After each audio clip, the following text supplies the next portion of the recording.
चलिए स्टार्ट करते हैं।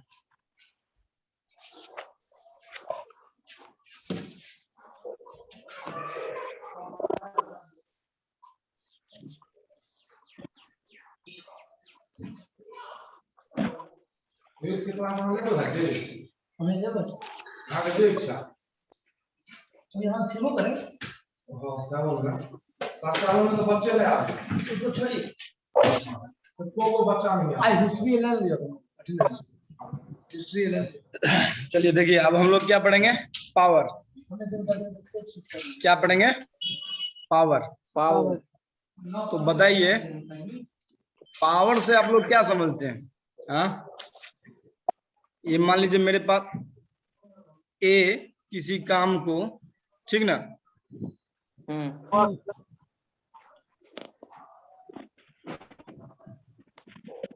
ए 50 जूल वर्क करता है, ठीक।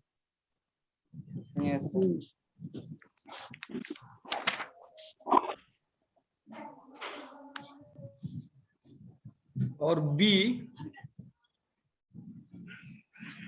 आपका 100 जूल वर्क करता है, ठीक। तो बताइए किसके पास ज्यादा पावर है, ए के पास या बी के पास? सर बी के पास। किसके पास? बी के पास। Yes sir. अगर हम बोल रहे हैं जो ए 50 जूल वर्क करता है 5 मिनट में, ठीक ना, यस सर। और बी जो है 100 जूल आपका वर्क करता है 5 डेज में, तो अब सर ए का पावर ज्यादा होगा। ए का पावर ज्यादा होगा ना। तो पावर आप Yes, कोई sir. आदमी कितना काम करता है, कितना वर्क करता है, उससे आप डिसाइड नहीं कर सकते कितने समय में। तो पावर को कैसे हाँ, तो पावर को डिफाइन करता है the rate at of doing work. हाँ, पावर को कैसे हम लोग डिफाइन करेंगे? The rate of doing work is called power, ठीक। किस रेट से वो काम को, किस रेट से वो काम को करता है, हाँ, उससे पावर डिसाइड होता है, ना कि कितना वर्क करता है, ठीक है। तो पावर को हम लोग कैसे डिफाइन करेंगे? The rate of doing work is called power. The rate of doing work is called power, ठीक। अगर कोई मान लीजिए अगर मतलब क्या जो 200 जूल वर्क किया, कोई 100 जूल वर्क किया, तो ऐसे आप सिंपली नहीं बोल सकते हो जो वर्क के बेसिस पे, जो अगर वो 200 जूल वर्क किया तो वो उसके पास पावर ज्यादा है या फिर वो 100 जूल। डिपेंड करता है वो कितने टाइम में किया, ठीक ना। डिपेंड करता है क्या, वो कितने टाइम में किया, रेट क्या है उसका, मतलब कि जो कितना 1 जूल वर्क कितने टाइम में कवर किया है, ठीक ना। तो वो उसका क्या बताएगा? वो उसका पावर बताएगा, ठीक। तो यहाँ पे आपको हम पावर इक्वल्स टू क्या लिख सकते हैं? The rate of doing work is called power. तो यहाँ पे पावर इक्वल्स टू, एक minute, power equals to work upon time. क्या? कितना वर्क किया, कितने टाइम में किया, ठीक ना। इसी को क्या बोलते हैं? इसी को हम पावर बोलते हैं, क्या। अब बताइए वर्क का ऐसा यूनिट क्या होता है? वर्क का, पावर का हम लोग यूनिट देख रहे हैं, पावर का यूनिट क्या होता है, क्या होगा? तो वर्क का ऐसा यूनिट क्या होगा, बताइए? जूल, बिल्कुल सही। वर्क का ऐसा यूनिट जूल होगा आपका। और टाइम का ऐसा यूनिट समीर बताएगा। समीर, टाइम का ऐसा यूनिट सेकेंड। बहुत अच्छा। तो पावर का ऐसा यूनिट क्या हो गया? जूल पर सेकेंड, क्या, या जूल बट्टा सेकेंड। और इसी को हम लोग क्या बोलते हैं? ये जो जूल सेकेंड लिखे हैं हम, जूल बाय सेकेंड लिखे हैं, इसी को हम लोग वॉट बोलते हैं। क्या बोलते हैं? वॉट, ठीक। इसी को हम लोग क्या बोलते हैं? वॉट बोलते हैं। चलिए, इतना थोड़ा थोड़ा समझ में आया ना? पावर क्या, किसको बोलते हैं? The rate of doing work is called power. Power equals to आपका क्या होगा? वर्क अपॉन टाइम होगा। उसके बाद हम लोग पावर का यूनिट देखते हैं क्या होता है, तो वर्क का यूनिट जूल होता है, टाइम का यूनिट सेकंड होता है। तो पावर का यूनिट ऐसा यूनिट क्या होगा, जूल पर सेकंड। और इसी का दूसरा नाम क्या है, इसी का दूसरा नाम क्या है, वाट। जैसे मान लीजिए किसी के घर पे कुछ नाम रहता है और स्कूल में एकेडमिक में उसका नाम दूसरा रहता है क्या। जैसे मेरा एग्जाम्पल ले लीजिए, मेरा घर का नाम दूसरा है और मेरा एकेडमिक का नाम अभिषेक है। तो इसी वही जूल पर सेकंड है, वो मान लीजिए उसका घर का नाम है, और उसी को स्टैंडर्ड फॉर्म में उसी का स्टैंडर्ड नाम रख दिया गया है क्या, वाट। इसी को क्या रख दिया है, वाट। समझे? इतना इतना इतना आप लोग लिख लिए ना, कॉपी कलम लेके बैठे हैं ना आप लोग? Yes sir. चलिए ठीक है, इतना लिख लिए ना, आगे बढ़े? Yes sir. Yes sir. चलिए ठीक है।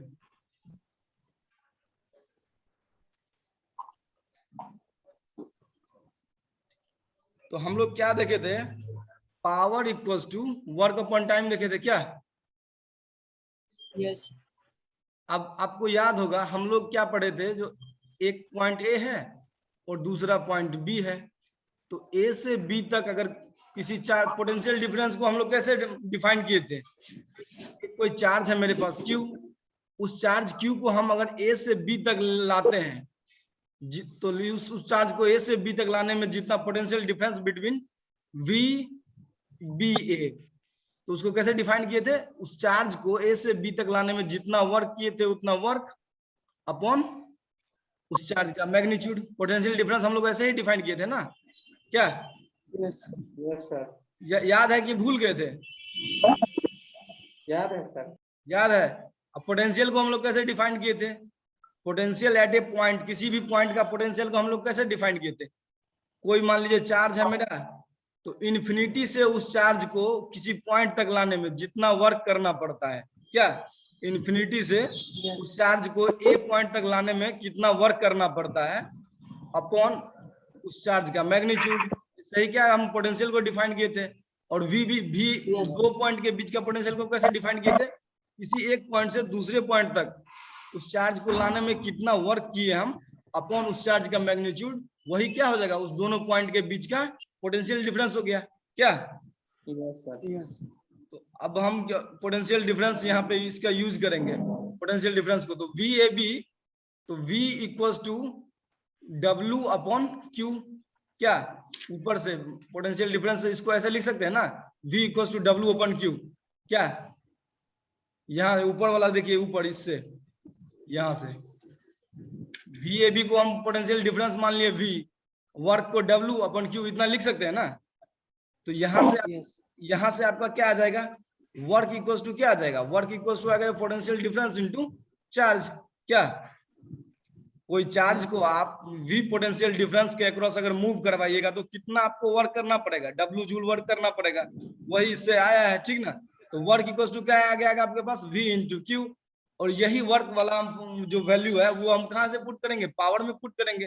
तो पावर इक्वल्स टू हम क्या लिखे थे, W अपॉन T लिखे थे, तो अब W का वैल्यू क्या लिख देंगे वहां पे, W equals to V into Q क्या। कोई दिक्कत यहाँ तक किसी को? No sir. चलिए ठीक है। No sir. चलिए ठीक है, बहुत अच्छा। अब देखिए power equals to V into Q upon T हो गया। अब हम लोग एक रिलेशन और पढ़े थे, अगर याद होगा आप लोग को, तो करंट को डिफाइन हम लोग कैसे किए थे, बताइए रोशन। करंट को हम लोग डिफाइन कैसे किए थे? सर करंट इज था मनीष हम लोग करंट को हम लोग कैसे डिफाइन किए थे, मनीष बताइए। Sir voltage time table. मत गधा। Rate of flow of charge in unit time is called current. Charge का यूनिट टाइम में फ्लो होना ही क्या कहलाता है, अरे I equals to Q upon T नहीं हम लोग पढ़े थे? Yes sir. हाँ अब तो बोलोगे यस सर, बस पूछेंगे तब मत बताना। तो करंट को हम लोग क्या डिफाइन किए थे, I equals to Q, rate of flow of charge in unit time, वही तो क्या होता है, करंट होता है ना। तो I equals to Q upon T। अब देखिए यहाँ पे आपको Q अपॉन T दिख रहा है, इस पावर वाले इक्वेशन में देखिए Q अपॉन T आपको दिख रहा है। Yes sir. Q upon T को हम क्या लिख सकते हैं बताइए, Q अपॉन T को हम क्या लिख सकते हैं बताइए समीर। बहुत अच्छा। Q अपन T को क्या लिख सकते हैं हम? I। तो यही मेरा क्या हो गया? पावर। हाँ, यही मेरा क्या हो गया? पावर का formula. Power equals to VI। ठीक। अगर मान लीजिए 1 मिनट प्लीज,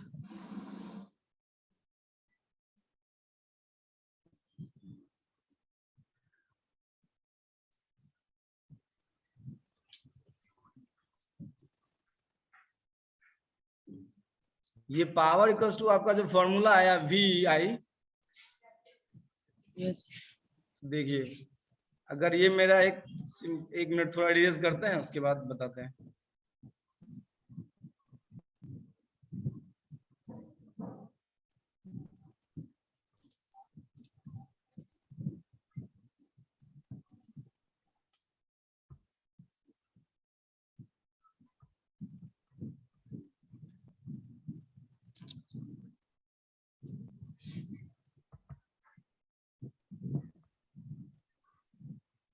देखिए अगर मान लीजिए मेरा एक ये सर्किट है, ठीक, एक सिंपल एक सर्किट है, और ये मेरा एक रेसिस्टेंस है, और इस रेसिस्टेंस को हम क्या किए? एक पोटेंशियल डिफरेंस से कनेक्ट किए, ठीक।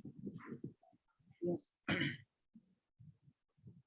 इसको पोटेंशियल डिफरेंस से कनेक्ट किया। अगर मान लीजिए यहाँ पे मेरा EMF का पोटेंशियल डिफरेंस है V वोल्ट। कितना वोल्ट? V volt. अगर इसके अक्रॉस करंट I फ्लो कर रहा है, तो आपसे अगर पूछा जाएगा जो इस रेसिस्टेंस के थ्रू कितना पावर रिलीज हो रहा है, तो क्या बताइएगा? अगर देखिए तो इसके अक्रॉस पोटेंशियल डिफरेंस कितना होगा? इसके अक्रॉस पोटेंशियल डिफरेंस V होगा क्या? और इसके अक्रॉस करंट कितना फ्लो कर रहा है? I फ्लो कर रहा है। तो हाँ, तो पावर का फॉर्मूला क्या हो जाएगा? पावर इक्वल्स टू, आप ये बताया था ना, V इंटू I। तो इसके अक्रॉस पावर कितना रिलीज हो रहा है? तो पावर इक्वल्स टू क्या करेंगे? सिंपली V इंटू I कर देंगे। और यही क्या है? Joule second. तो 1 सेकेंड में कितना एनर्जी रिलीज करेगा? V into I।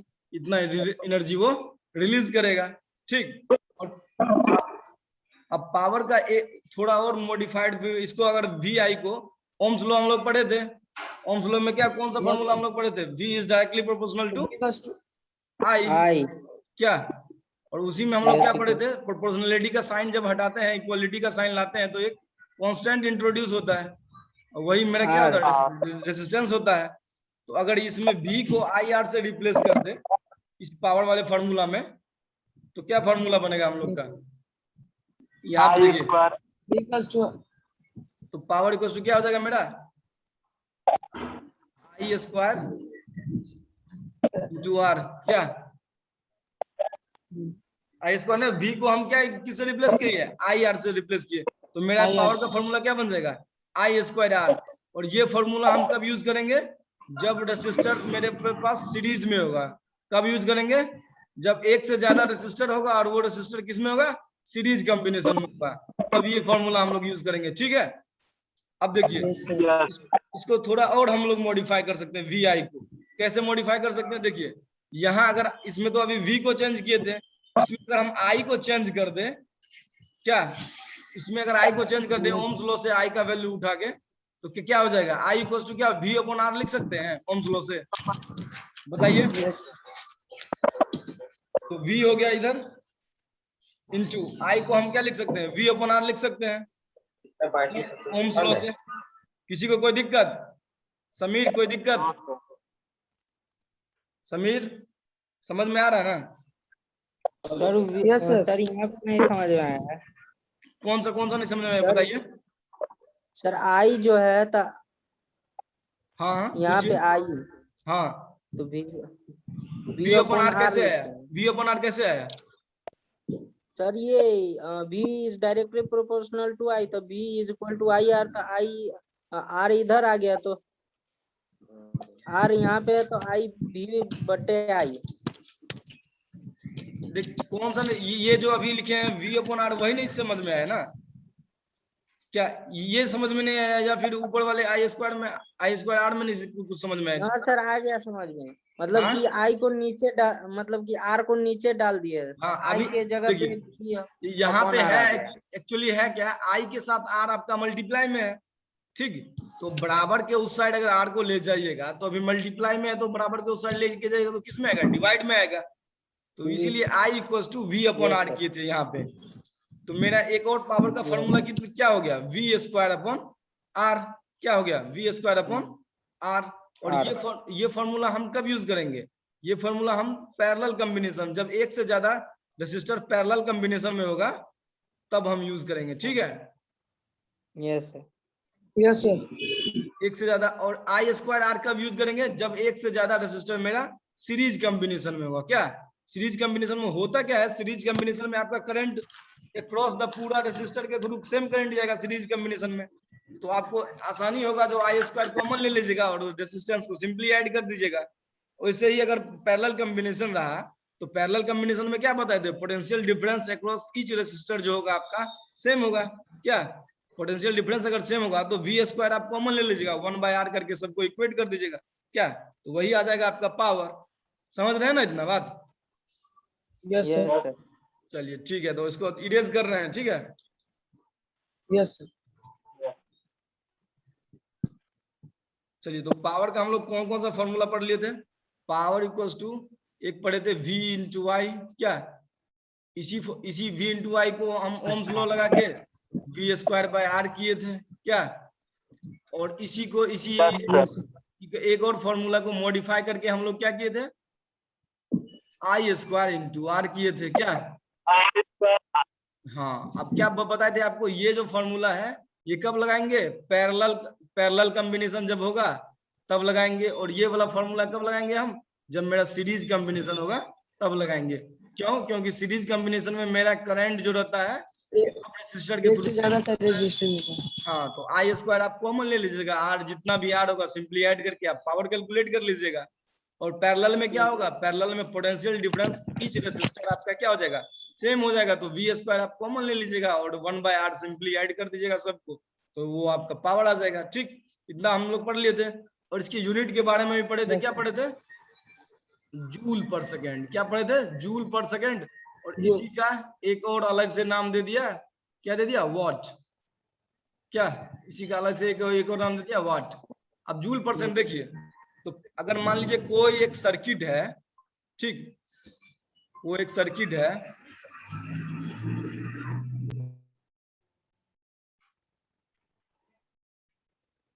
कोई एक सर्किट है, इसका पोटेंशियल डिफरेंस V है, इससे होके अगर करंट I फ्लो कर रहा है आपका, तो इसका पावर आप कितना बोलते हैं, पावर बोलते हैं पावर। सर अगर हम जान गए सर इसके अक्रॉस पोटेंशियल डिफरेंस है V, इसके अक्रॉस करंट अगर I फ्लो कर रहा है, तो सर इसका पावर हो जाएगा VI।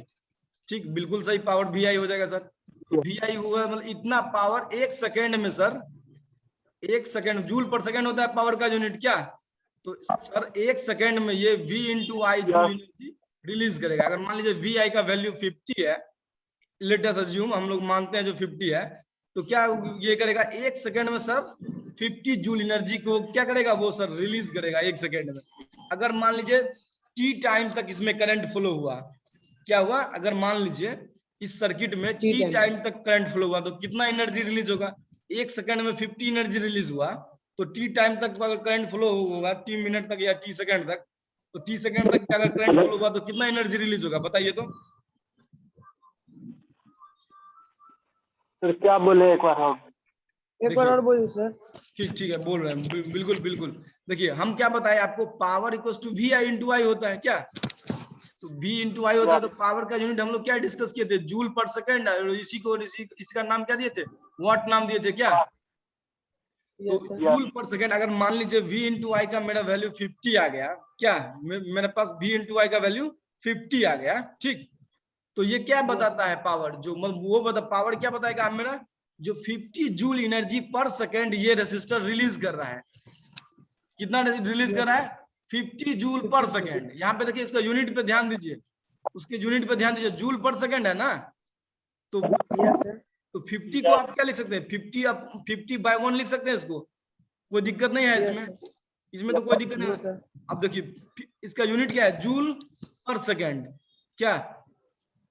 अब देखिए तो कितना जूल एनर्जी ये रिलीज करेगा, 50 जूल एनर्जी, कितना टाइम में, एक सेकंड में, एक सेकंड। हाँ, तो पावर का मतलब क्या है, किसी भी रेसिस्टर के अक्रॉस अगर मतलब पावर आपका 100 जूल आ गया, तो उसका मतलब क्या हुआ, जो वो रेसिस्टर आपका 1 सेकेंड में 100 जूल एनर्जी रिलीज करेगा, हीट के फॉर्म में हो चाहे कुछ भी के फॉर्म में हो, वो क्या करेगा, एक 100 जूल एनर्जी वो रिलीज करेगा। अगर मान लीजिए किसी रेसिस्टर का पावर आ गया 150 जूल, तो उसका मतलब क्या हुआ, 150 जूल पर सेकेंड वो एनर्जी रिलीज करेगा, हीट डिसिपिएट करेगा।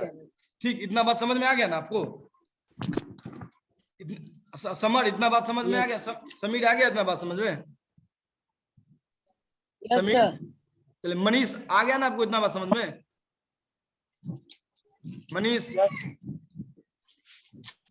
अगर मान लीजिए पावर बोल रहा है, पावर का वैल्यू मान लीजिए पावर का वैल्यू 200 ही आया, तो 200 का मतलब क्या हुआ, जो वो रेसिस्टर आपका 200 जूल एनर्जी 1 सेकेंड में रिलीज कर रहा है, 1 सेकेंड में 200 जूल हीट के फॉर्म में डिसिपिएट कर रहा है। ठीक, इतना बात समझ में आ गया आप लोग को? रोशन समझ में आया ना इतना बात? पावर का वैल्यू अगर कुछ भी हो, उसका मतलब क्या है, इतना जूल एनर्जी वो 1 सेकेंड में रिलीज कर रहा है। ठीक, इतना बात समझ में आ गया सबको? हाँ, यस सर।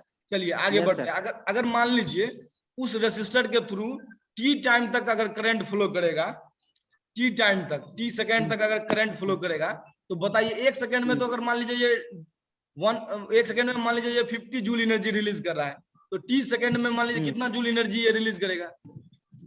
50 टी। 50 टी, बहुत अच्छा। यही क्या होगा, इतना एनर्जी वो रिलीज करेगा, 50 T, 50 into. Yes sir. Yes sir. तो आप ये देखिए, पावर जो होता है वो होता है आपका जूल पर सेकंड, मतलब 1 सेकंड में कितना एनर्जी रिलीज किया। आप गौर कीजिएगा, जी जब सर। भी आप किसी कंडक्टर के थ्रू अगर करंट फ्लो करते हैं, तो आपका वायर हीटअप होता है, आपका वायर हीटअप होता है। तो अगर हीटअप मान होता है। लीजिए ये मेरा बैटरी है, ये मेरा बैटरी जो इतना पोटेंशियल वी पोटेंशियल डिफरेंस दे रहा है, तो इसका एनर्जी किस फॉर्म में जाता है, इसका एनर्जी हीट के फॉर्म में बाहर एटमोस्फेयर में जाता है। ठीक है, इसका एनर्जी किसके फॉर्म में जी। जाता है, हीट के फॉर्म में बाहर रिलीज होता है। तो अब पूछेगा आपसे कितना एनर्जी रिलीज हुआ, अगर टी टाइम में अगर टी टाइम तक करंट फ्लो हुआ, तो कितना एनर्जी रिलीज हुआ, 50 इंटू टी हुआ। ठीक, इतना बात समझ में आ गया ना? अगर मान लीजिए अगर यस सर। 12 आवर तक अगर मतलब कि जो करंट फ्लो करता रहा, तो आप क्या कीजिएगा, 50 इंटू जूल पर सेकेंड है यहाँ पे, तो टाइम आपको किस में लेना पड़ेगा, सेकेंड में लेना पड़ेगा। हम आपको क्या बोले, 12 आवर, तो 12 आवर और आवर को क्या करेंगे, सेकेंड में कन्वर्ट करेंगे क्या? Yes sir. इतना जूल आपका, इतना एनर्जी आपका क्या होगा, वो रिलीज करेगा 12 आवर में। ठीक, करेगा। तो ये एनर्जी क्या होगा, ये एनर्जी हीट के फॉर्म में वो डिसिपिएट कर रहा है। किसके फॉर्म में वो डिसिपिएट कर रहा है, हीट के फॉर्म में। किसके फॉर्म में? हाँ, हीट के फॉर्म में वो डिसिपेट कर रहा है। इतना बात समझ में आ गया ना आपको? Yes yes sir. चलिए आगे चलें। Yes sir. Yes sir. देखिए, तो हम लोग क्या पढ़े थे, पावर पढ़े थे, वी आई, यस वी आई, और उसके बाद क्या पढ़े थे, आई स्क्वायर आर, उसके बाद क्या पढ़े थे, वी स्क्वायर बार है। ये 2-3 फॉर्मूला पढ़े थे पावर का। फिर आगे क्या पढ़े थे, एनर्जी, क्या पढ़े थे, एनर्जी, या फिर यस सर। या फिर हीट डिसिपिएशन, मतलब कितना एनर्जी रिलीज करेगा वो। Yes sir. डिसिपिएशन, ये कितना होगा, हीट डिसिपिएशन का क्या पढ़े थे, पावर इनटू टाइम, यही पढ़े थे ना हम लोग, power into yes sir. Time. अब देखिए, पावर का यूनिट हम लोग क्या पढ़े थे, पावर का जूल पर सेकंड पढ़े थे ना अभी? यस सर, जूल पर सेकंड। जूल पर सेकंड पढ़े थे। और टाइम का यूनिट आपका क्या होगा, टाइम का ऐसा यूनिट क्या होगा, सेकंड होगा, सेकंड होगा। सेकंड से सेकंड कट गया, तो हीट डिसिपिएशन का यूनिट क्या आएगा, हाँ जूल। जूल। हाँ, हीट डिसिपिएशन का आपका यूनिट कितना आएगा, जूल आ जाएगा। ठीक, तो एनर्जी, हीट डिसिपिएशन को हम कैपिटल एस से डिनोट करते हैं। ठीक है, उसको किसे डिनोट करते हैं, कैपिटल एस से। तो पावर इनटू टाइम करेंगे, तो पावर का फॉर्मूला क्या है, वी इंटू आई, क्या, और इनटू टाइम का टी अगर मान लीजिए, तो वी आई टी हो जाएगा क्या, हीट डिसिपिएशन का फॉर्मूला। ठीक, अगर मान लीजिए v को आप कन्वर्ट कर दीजिए ओम्स लॉ से, v equals to I R होता है बाय ओम्स लॉ, क्या v equals to I R होता है ना ओम्स लॉ से। Yes sir. v के जगह पे हम v का वैल्यू हम आई आर पुट अगर कीजिएगा यहाँ पे, तो क्या हो जाएगा, IRT। IRT नहीं होगा, I स्क्वायर RT हो जाएगा। 2 I है ना आपके हाँ पास, yes sir, I square. RT। हाँ और ये जो आया ये किसमें, इसका यूनिट क्या होगा, जूल में होगा क्या, अभी बताए थे जो I स्क्वायर। सेकंड का था, इसका यूनिट किस में होगा, जूल में होगा। ठीक, अब ये I स्क्वायर RT देख रहे हैं, इसी को क्या बोलते हैं, जूल्स लॉ ऑफ हीटिंग। इसी को क्या बोलते हैं, joules law of heating, law of heating. इसी को क्या बोलते हैं, I स्क्वायर T को ही क्या बोलते हैं, जूल्स लॉ ऑफ हीटिंग। मतलब क्या है, आपको दे देगा एक एग्जांपल, एक कंडक्टर दे देगा, ठीक है, उसमें मान लीजिए 5 एम्पियर का करंट फ्लो कर रहा है, उसका रेजिस्टेंस कुछ दे देगा 10 ओम का, ठीक ना। अगर वो टाइम दे देगा, पूछेगा जो मान लीजिए 5 मिनट तक उसमें करंट फ्लो कर रहा है, तो बताइए कितना एनर्जी वो डिसिपिएट करेगा सराउंडिंग में। तो किस फॉर्मूला से कैलकुलेट करेंगे, पावर इनटू टाइम। हाँ, पावर इनटू टाइम से। और ये V इसको या फिर VIT से भी कैलकुलेट कर सकते हैं। और ये जो आपका फॉर्मूला आया, ये I स्क्वायर RT, इसी को क्या बोलते हैं, जूल्स लॉ ऑफ हीटिंग। ये आपके एग्जाम में पूछेगा, जो मतलब कि जो जूल्स लॉ ऑफ हीटिंग, तो उसमें क्या बताइएगा, देखिए जूल्स लॉ ऑफ हीटिंग में, एक मिनट थोड़ा इरेज कर रहे हैं, ठीक है। यस सर, भर गया बोर्ड। तो H बराबर अभी हम लोग क्या पढ़े थे, I स्क्वायर RT, क्या, इसी को हम क्या बोले थे, joules law of heating, joules law of heating. Yes sir. Joules law of heating. ठीक, तो आपसे पूछ देगा वो, जो जूल्स लॉ ऑफ हीटिंग में पूछेगा, जो करंट किसके किसके कैसे प्रोपोर्शनल, मतलब करंट जो है वो जूल्स लॉ ऑफ हीटिंग के साथ कैसा प्रोपोर्शनल में है, ठीक ना। तो यहाँ पे देखिए जूल्स लॉ ऑफ हीटिंग के करंट किसके प्रोपोर्शनल है, square, directly proportional to the square of current है। रेजिस्टेंस के साथ कैसा प्रोपोर्शनलिटी है, डायरेक्टली प्रोपोर्शनल है। और इसके साथ किसके, टाइम के साथ कैसा प्रोपोर्शनल है, डायरेक्टली प्रोपोर्शनल है। जो यस सर। H के, तो वो आपको याद रखना होगा। कभी कभी आपको या तो ऑब्जेक्टिव टाइम में पूछ देगा, या तो लिखने के लिए बोल देगा। जो क्या पूछेगा, जो बताइए, जो जूल्स लॉ ऑफ हीटिंग में करंट कैसा, करंट के साथ जूल्स लॉ ऑफ हीटिंग का कैसा मतलब प्रोपोर्शनलिटी का साइन है, मतलब कैसा है, डायरेक्टली प्रोपोर्शनल है या इनवर्सली प्रोपोर्शनल है, ठीक ना। या फिर पूछेगा रेजिस्टेंस के साथ कैसा रिलेशन है, डायरेक्टली प्रोपोर्शनल है या फिर इनवर्सली प्रोपोर्शनल है, टाइम के साथ उसका कैसा रिलेशन है, ठीक ना। तो वो सब आपको यस तो सर। लिखिए, जूल्स लॉ आपको पूछेगा, स्टेटमेंट अगर लिखने के लिए बोलेगा तो क्या लिखिएगा, लिखिए sir, it joules law of heating का स्टेटमेंट लिख लीजिए, करंट स्क्वायर। हाँ, इट स्टेट्स दैट, चल लिख लेते हैं। It states that yes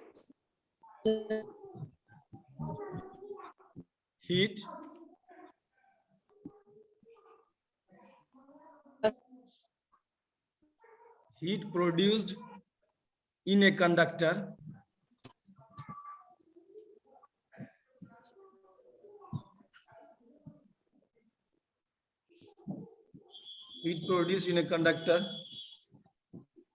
is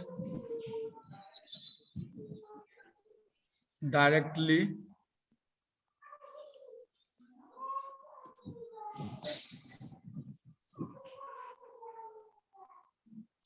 proportional to the square of current।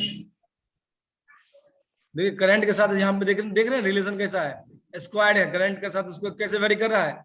अगर करंट का वैल्यू अगर 2 गुना कीजिएगा तो हीट डिसिपेशन कितना हो जाएगा, 4 गुना ज्यादा बढ़ जाएगा, ठीक ना। अगर आई को 2i से कीजिएगा तो 2i का स्क्वायरिंग होगा यहाँ पे, तो हीट डिसिपेशन कितना हो जाएगा, 4i स्क्वायर। तो हीट डिसिपेशन आपको पहले से 4 गुना ज्यादा बढ़ जाएगा, ठीक ना।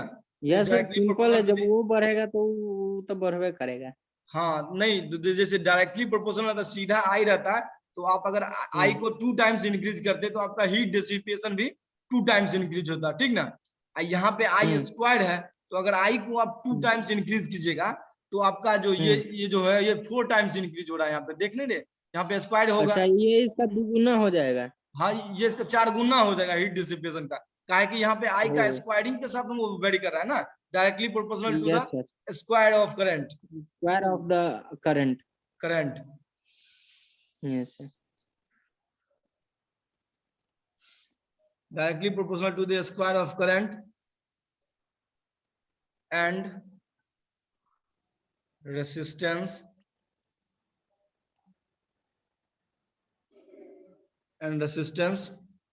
of that conductor उस कंडक्टर का रेसिस्टेंस कितना है इस पे भी डिपेंड करता है। अगर रेसिस्टेंस ज्यादा होगा तो हीट डेसिपेशन भी ज्यादा होगा। रेसिस्टेंस क्या करता है, करंट को एक्चुअली फ्लो नहीं होने देता है सही से, वो क्या करता है, वो ऑब्स्टिकल की तरह काम करता है, वो करंट को रोकता है, ठीक ना, तो करंट को सही से फ्लो नहीं होने देता है। तो रेसिस्टेंस जब भी मतलब ज्यादा बढ़ेगा तो हीट डेसिपेशन आपका इंक्रीज होगा। अगर मान लीजिए किसी कंडक्टर का रेसिस्टेंस 5 ओम है, ठीक ना, 5 ओम है, अब किसी का 10 ओम है, तो 10 ओम वाले में ज्यादा हीट डेसिपेशन होगा 5 ओम वाले के कंपैरिजन में, क्योंकि डायरेक्टली प्रोपोर्शनल है। और कितना होगा, तो 5 ओम से वो दुगुना है 10 ओम, तो हीट डेसिपेशन भी कितना हो जाएगा, दुगुना हो जाएगा, ठीक ना। Yes, sir. तो क्या लिखे, and resistance of that conductor, last में, and also directly proportional to the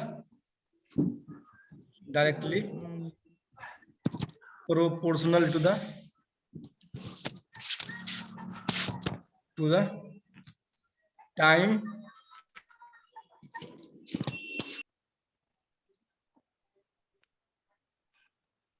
through which current flows, And also directly proportional to the time through which current flow. Time जितना टाइम लेगा ना, time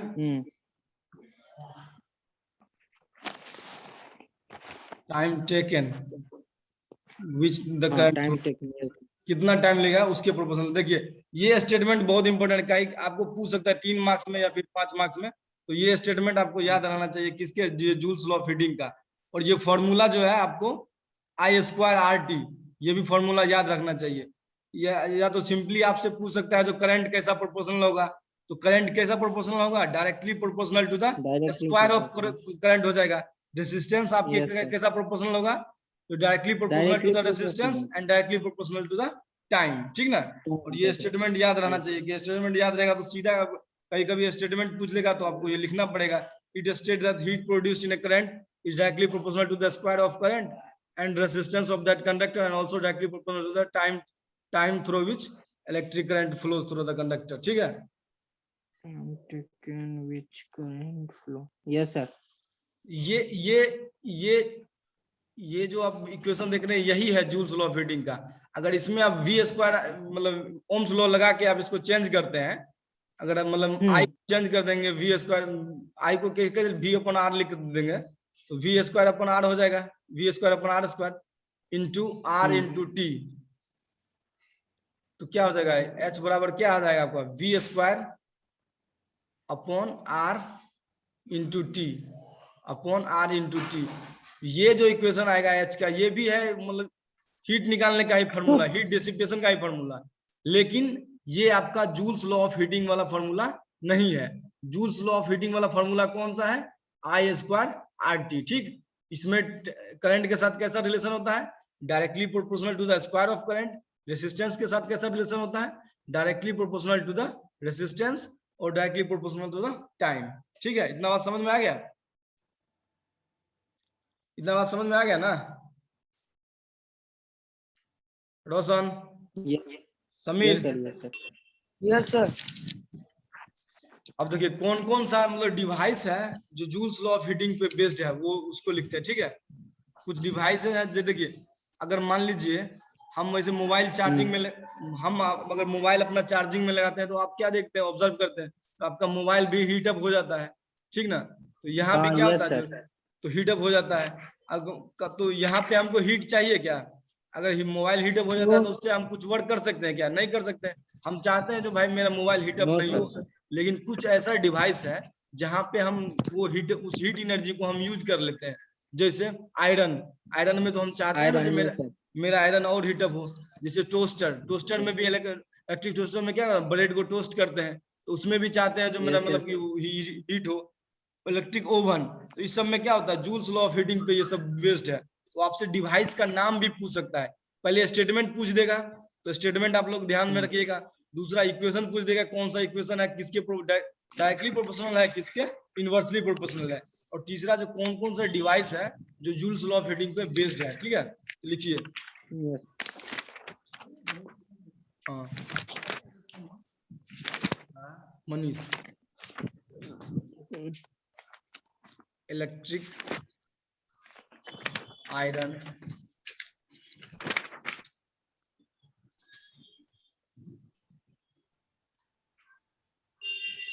electric toaster, ठीक, Yes, sir. Electric oven,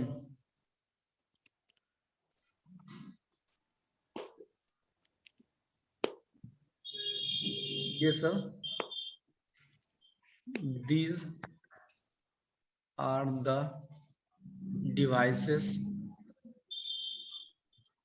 which work on the principle of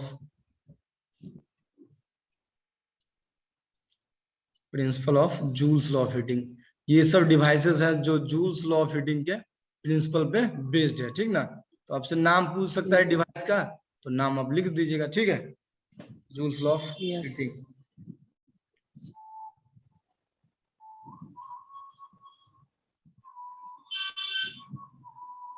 Yes. ठीक, इतना बात समझ में आ गया। डिवाइस